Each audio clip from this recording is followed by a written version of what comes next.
In a world obsessed with winning, beating the competition, hitting targets, crossing finish lines, it's easy to forget that most of life isn't a game with a final score or a closing whistle. We often approach business, leadership, and even relationships as if they have a finish line, something to cross before we can finally say, "I've made it." But what if the real goal wasn't to win at all? What if the point was simply and profoundly to keep playing?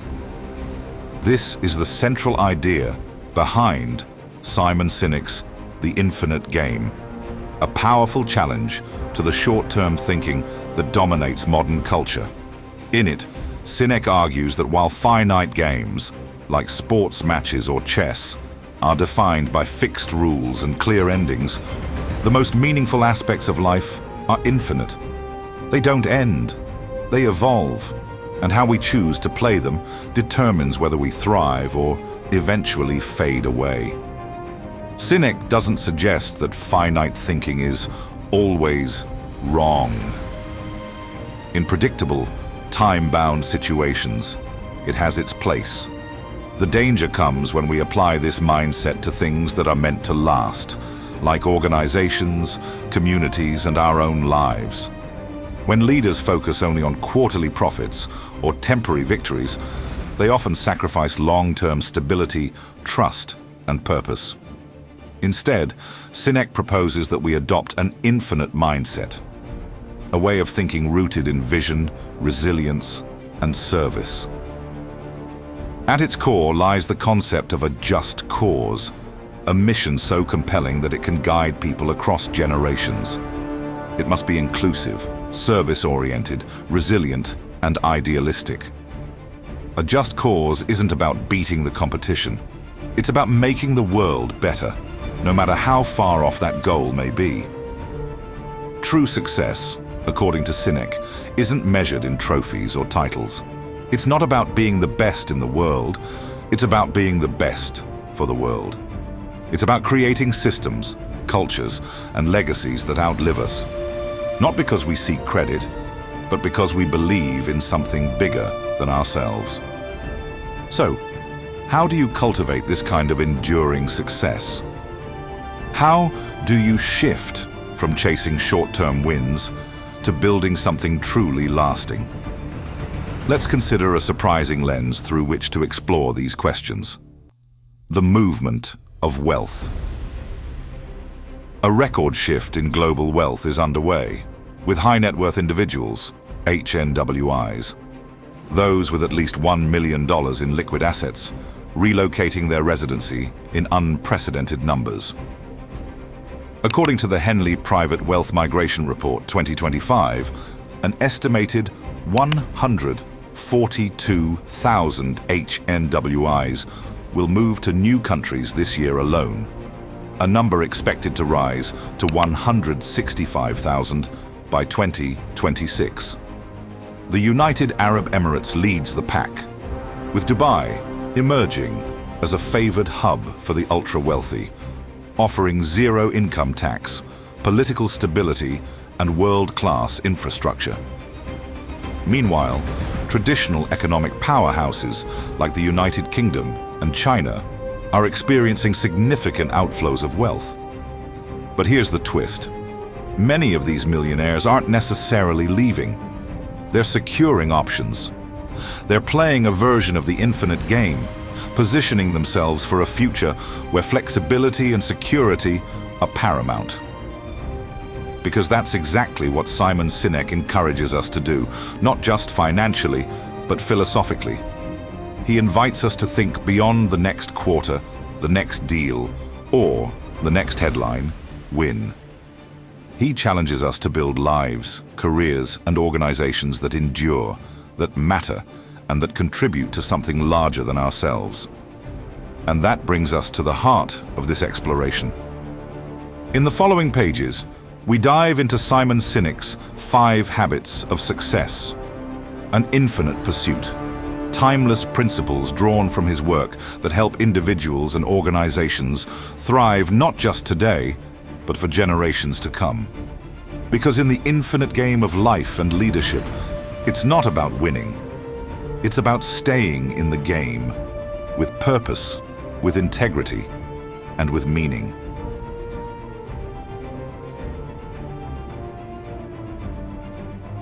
So, where do we begin? If we want to build lives, organizations, or movements that stand the test of time, ones rooted in meaning rather than metrics, we must start at the very core of human motivation. Before most people ever ask what they want to achieve in life, or how they plan to do it.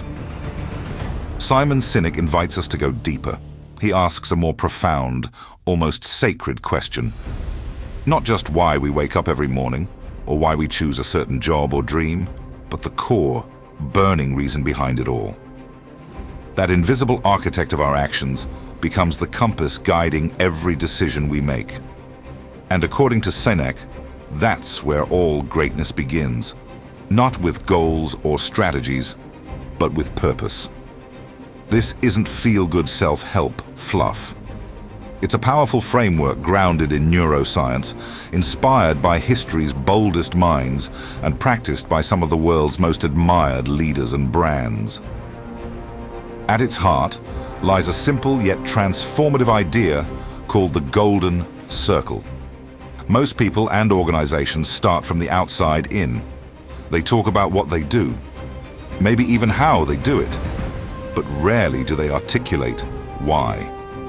True inspiration, however, starts from the inside out. To lead with impact, to live with meaning, and to build something lasting, you must start with why. When individuals and companies operate from a clear sense of purpose, something remarkable happens. They become magnetic. People don't just buy products or services, they buy into beliefs. As Sinek famously says, people don't buy what you do, they buy why you do it. This isn't just branding, it's biology. When your why resonates emotionally, it moves people from being mere consumers to passionate advocates who stand by you through challenges and changes. A strong why also brings clarity in times of chaos. In moments of uncertainty, when others are paralyzed by doubt, those rooted in purpose know exactly where they're headed and why. It acts as a North Star, guiding decisions and keeping vision intact. More than logic or strategy, it's this emotional resonance that drives loyalty, commitment, and long-term success. Because your why doesn't speak to the rational brain, it speaks directly to the limbic system, the emotional core responsible for decision-making and deep connection. History and modern business offer compelling proof of this principle. Take Apple Inc., for example. Their why was never simply to build great gadgets. It was to challenge the status quo, to think differently. That's why millions didn't just buy iPhones, they bought into an identity. Similarly, Southwest Airlines built its legacy not on cost-cutting alone, but on a deeper belief, giving people the freedom to fly. Every what they offered, the affordable fares, the no-frills service, was in service of that greater mission. Neuroscience supports this insight.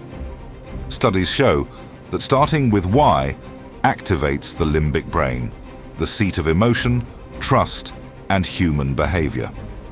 Traditional marketing often targets the neocortex, the part of the brain that processes facts and figures. But that's not where decisions are made. Real influence comes from speaking to the part of the mind that feels before it thinks. This idea isn't new, it echoes across centuries. Aristotle spoke of telos, the ultimate purpose of any action. The aim of art is not to represent the outward appearance of things, but their inward significance. Centuries later, Viktor Frankl, a Holocaust survivor and psychiatrist, wrote in Man's Search for Meaning, "He who has a why to live can bear almost any how." A quote originally attributed to Nietzsche, it became immortal through Frankl's suffering and resilience. a testament to the power of purpose in even the darkest moments.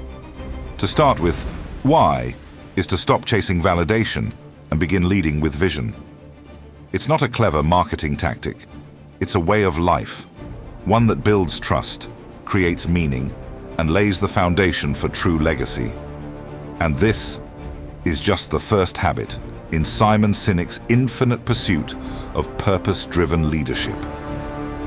In the next section, we'll explore the second habit, one that reveals how great leaders create environments where people feel safe, trusted, and empowered to play the long game together.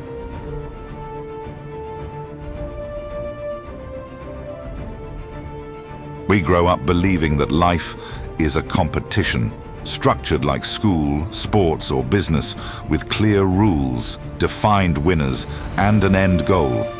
But what if that framework doesn't just limit us, it misleads us? Simon Sinek challenges this deeply ingrained belief with a simple, yet radical idea. Life isn't a finite game meant to be won. It's an infinite one, meant to be played well. Leadership, business, even personal growth aren't about crossing the finish line. They're about staying in the game, evolving through change, and building something that outlives us. In finite games, everything is fixed. Players are known, rules are set, and the goal is victory. But in infinite games, the players shift, the rules adapt, and the purpose isn't to win.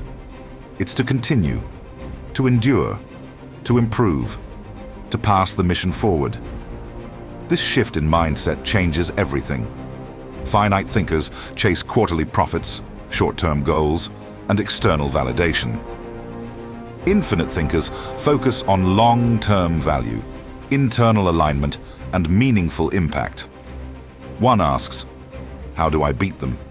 The other asks, what kind of future am I building? When you embrace the infinite game, resilience becomes second nature. You stop fearing disruption because you expect it. You stop clinging to control because you understand that evolution is inevitable. You're not here for applause. You're here for legacy. And when your eyes stay fixed on the horizon, today's setbacks no longer feel like the end of the road. History gives us powerful examples of those who've mastered this approach. Take Microsoft, once locked in a battle to dominate the tech world under a rigid Windows-first strategy. The company was playing to win, against Apple, against Google, against everyone. But when Satya Nadella took over as CEO, he shifted the mindset. He stopped treating rivals as enemies and started seeing opportunity in collaboration. Microsoft embraced open source, invested heavily in cloud computing, and began leading with purpose rather than conquest. The result? Not only did they survive, they thrived. They became a company built for the future, not just the present. Or consider Patagonia, a brand that turned profit into purpose. Their mission, we're in business to save our home planet, isn't a marketing slogan.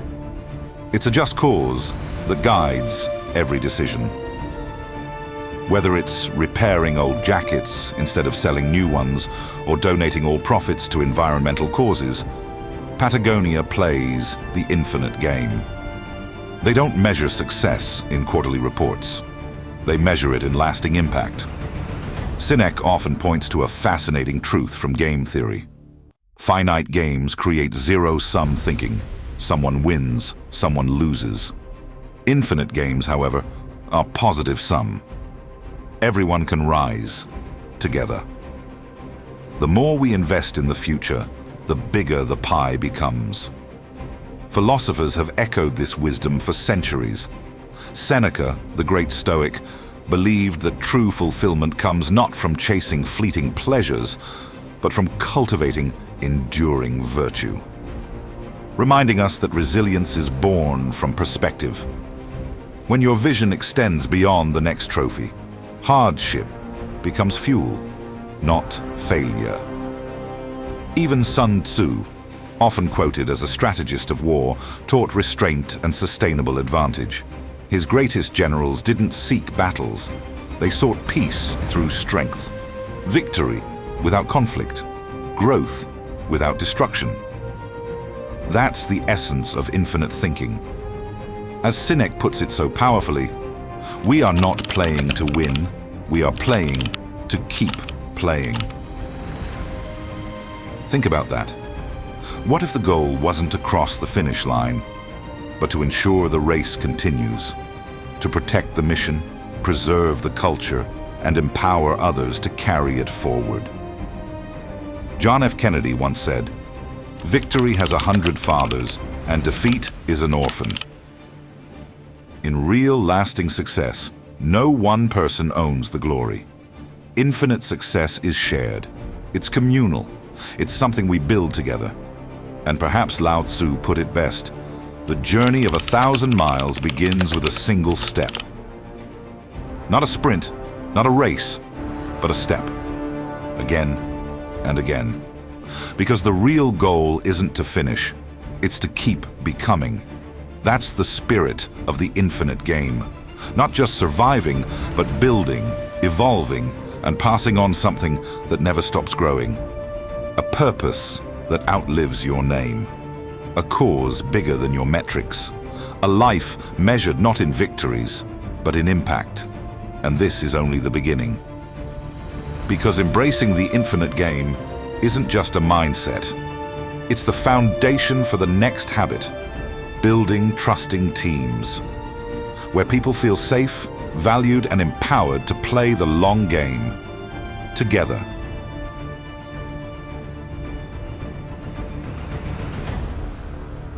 Great leaders don't just inspire with vision or strategy. They don't win people over through charisma or authority alone. True leadership begins with something far more foundational: safety. Simon Sinek describes this as the circle of safety, an invisible but powerful boundary that protects team members from internal threats like fear, blame, favoritism, and burnout. It's not about shielding people from failure or discomfort. It's about ensuring they feel secure enough to face those challenges head-on without worrying about being punished for trying. In environments where safety is lacking, talent hides. People play small, mistakes get buried, ideas stay in heads instead of on whiteboards. Fear becomes the motivator, and fear always kills innovation. But when people feel safe, everything changes. They show up fully, they speak up honestly, they take risks, make suggestions, admit mistakes early, and ask for help when they need it. In short, they stop surviving and start thriving. That's when teams begin to unlock their full potential. Not because of rigid processes or clever incentives, but because of trust. And trust doesn't come from policies or perks. It comes from consistency, empathy, and the unshakable belief that your leader has your back. Google learned this firsthand during its groundbreaking research project called Aristotle. After studying hundreds of teams, researchers discovered that the most effective ones weren't necessarily filled with the smartest or most experienced people. What made them great was psychological safety, a shared sense that anyone could be vulnerable without fear of judgment or retaliation. This principle isn't limited to tech companies. It shows up in high-stakes environments like Navy SEAL teams, where mission success depends not on individual strength, but on collective trust. These elite warriors rely on each other so deeply that they move, fight, and even breathe as one unit. In life or death situations, it's not rank that keeps them alive, it's connection. Harvard professor Amy Edmondson reinforced this insight through her research in hospital settings. She found that teams that reported more mistakes weren't worse performers. They were better ones. Why? Because they felt safe admitting errors, which allowed for faster correction and learning. Safety didn't hide problems. It revealed them before they became disasters. Abraham Maslow placed it second in his hierarchy of needs, right after survival. Without a sense of security and belonging, higher levels of growth, creativity, and fulfillment simply can't exist. Even centuries ago, philosophers recognized this truth. John Locke believed that society itself functioned best under a social contract, where individuals trusted that their leaders would protect them, not just physically, but emotionally and morally. Poet John Donne echoed this sentiment when he wrote, "No man is an island entire of itself. Every man is a piece of the continent, a part of the main. We are wired to belong, to be seen, heard, and protected within the group." That's why Simon Sinek says, leadership is not about being in charge. It is about taking care of those in your charge. And that's not a soft message. It's a strong one. Real leadership isn't about control. It's about care. When leaders build a circle of safety, loyalty follows. Teams don't just comply, they commit. They don't run when things get hard. They dig deeper. They don't compete against each other. They protect each other. And in moments of pressure, that trust becomes rocket fuel. Coach Vince Lombardi once said, "Individual commitment to a group effort, that is what makes a team work, a company work, a society work, a civilization work." Because when people feel safe, they give you their best, not out of obligation, but out of genuine belief in the cause and the people around them. And that's the quiet power of the circle of safety. Not just a leadership tactic, but a human truth. One that leads us directly to the next habit, investing in others, where we learn how the greatest leaders don't just protect their people, they empower them to become leaders themselves.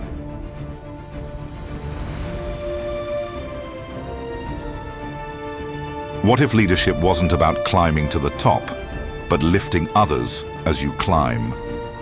What if the strongest leaders weren't the loudest, the most commanding, or the most celebrated, but the ones who quietly served, empowered, and made space for others to rise?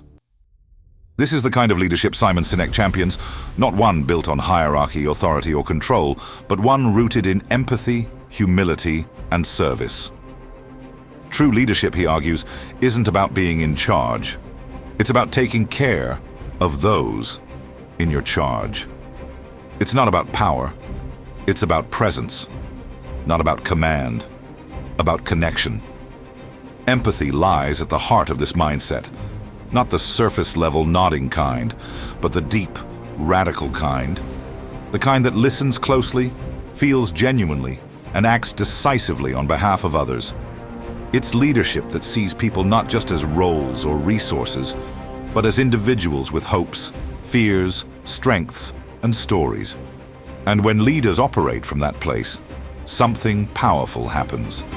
Trust grows, innovation flourishes, and loyalty becomes unshakable. The concept of servant leadership, first articulated by Robert K. Greenleaf, captures this beautifully. In his view, great leaders serve first, not in spite of their position, but because of it.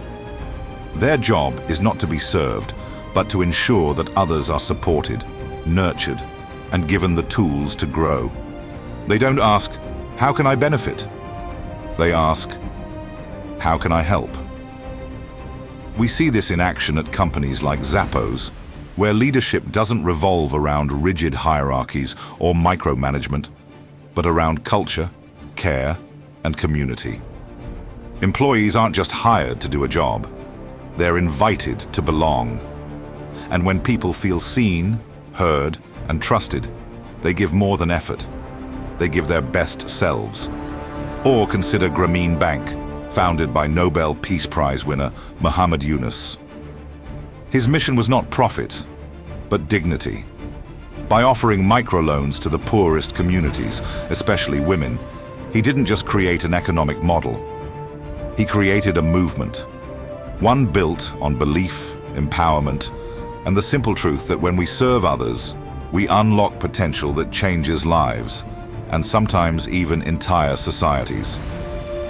Servant leadership is not soft, it's transformative. It removes barriers.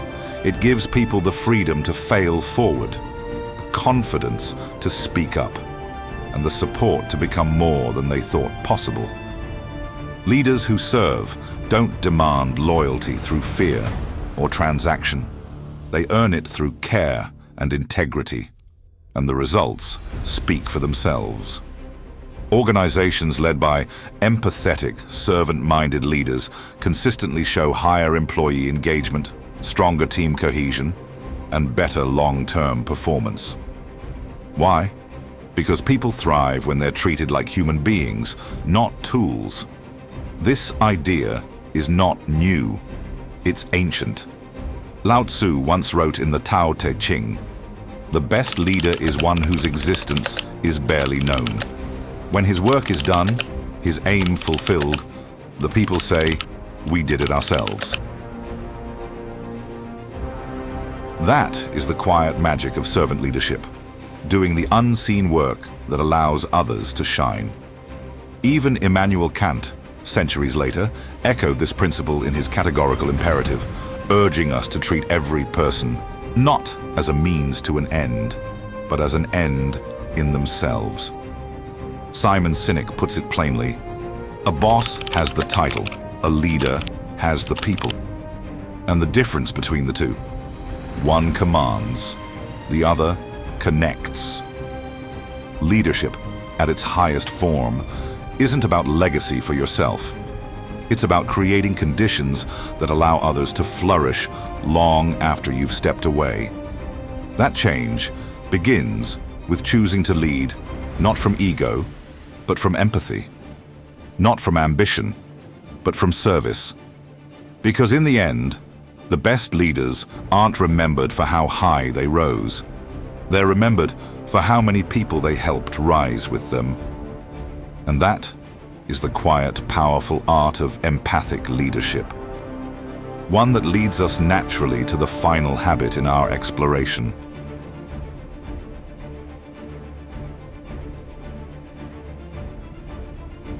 We often think of leaders as unshakable, stoic, fearless, always in control. But Simon Sinek challenges that image with a simple but radical idea. The best leaders aren't those who pretend to have all the answers. They're the ones who have the courage to be seen, exactly as they are. True leadership doesn't come from perfection. It comes from vulnerability. The willingness to show up without armor, to say, "I don't know," or "I need help," or even, "I was wrong." In a world that tells us to hide our flaws, to project confidence at all costs, this kind of honesty is not just rare, it's revolutionary. Because vulnerability isn't weakness, it's the birthplace of authenticity. It's how we connect, not through polished performances, but through shared humanity. When a leader admits failure, expresses doubt, or shares a personal struggle, something shifts. Walls come down, real conversations begin, and trust, that starts to grow. Brené Brown, in her groundbreaking work Daring Greatly, describes vulnerability not as oversharing or emotional drama, but as showing up when there's no guarantee of success. It's being brave enough to say, "Here I am, imperfect, but still showing up." And some of history's most powerful leaders have embodied this truth. Take Elon Musk during the early days of SpaceX. Rockets exploded. Millions were lost. Critics called him reckless, but he didn't retreat. He stood before the world, acknowledged the pain, and said, "This is hard, but we're not giving up." That raw honesty didn't weaken belief in his mission. It deepened it. People saw not just a visionary, but a human being willing to fight for something bigger than himself. Or consider Nelson Mandela. released from prison after decades of injustice, yet choosing reconciliation over revenge. He could have led with anger. Instead, he chose grace. He sat at the table with former enemies, not because he wasn't hurt, but because he understood that real leadership requires healing, not hatred. His strength came not from hiding his wounds, but from carrying them with dignity. Science supports this truth. Teams led by leaders who model vulnerability, who admit mistakes, ask questions, and express uncertainty, report higher levels of psychological safety and performance. Why? Because when leaders are real, people stop pretending. They start contributing. They feel safe to try, fail, learn, and grow. Philosophers have long understood this dynamic. Søren Kierkegaard once wrote, "To dare is to lose one's footing momentarily. To not dare is to lose oneself." Vulnerability may make you stumble, but playing it safe makes you disappear. The cost of never being seen is never being real. Ralph Waldo Emerson echoed this sentiment beautifully. To be yourself in a world that is constantly trying to make you something else is the greatest accomplishment. Vulnerability isn't about emotion, it's about freedom. The freedom to lead as yourself, not as someone else's idea of a leader. Simon Sinek reminds us, a leader's job is not to be in charge, it's to take care of those in their charge. And sometimes, the most caring thing a leader can do is show that they struggle too. Theodore Roosevelt captured this spirit in his famous "Man in the Arena" speech. It is not the critic who counts. The credit belongs to the man who is actually in the arena, whose face is marred by dust and sweat and blood. Nelson Mandela put it simply, but profoundly. Courage is not the absence of fear, but the triumph over it. Vulnerability doesn't erase fear, it walks through it. That's what real courage looks like. So if you want to lead in a way that leaves a mark, don't pretend to be bulletproof. Don't chase perfection. Let people see you, the whole you, not the invincible leader, but the human one. Because when you lead with vulnerability, you don't just gain authority, you earn something far more powerful, trust. And with trust, you don't just lead teams, you move hearts. And that, ultimately, is how you play the infinite game, with purpose, with courage, and with heart.